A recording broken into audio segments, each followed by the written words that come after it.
سب سے بڑا عادل اللہ تبارک و تعالی ہے، پھر پیغمبر علیہ السلام۔ مسلم شریف کی روایت ہے، حنین کے مال غنیمت کو پیغمبر علیہ السلام نے تقسیم فرمایا۔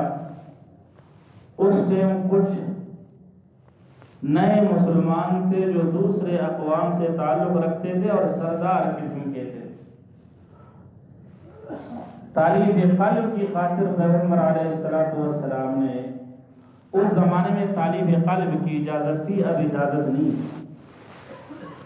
تعلیف قلب کا مطلب یہ ہے کہ کسی کو جو نیا مسلمان ہے اس کے ساتھ زیادہ رعایت رکھو تاکہ اس کا دل اسلام سے نہ ٹوٹے، اس کو کہتے ہیں تعلیف قلب۔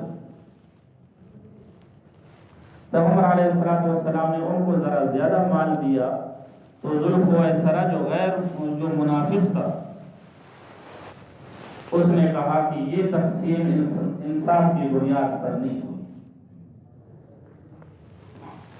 کسی نے یہ بات پیغمبر علیہ السلام تک پہنچا دی۔ پیغمبر علیہ السلام نے فرمایا، میں یعدل اذ لم اعدل، میں محمد صلی اللہ علیہ وسلم اگر انصاف نہیں کروں گا تو کائنات میں کون کرے گا؟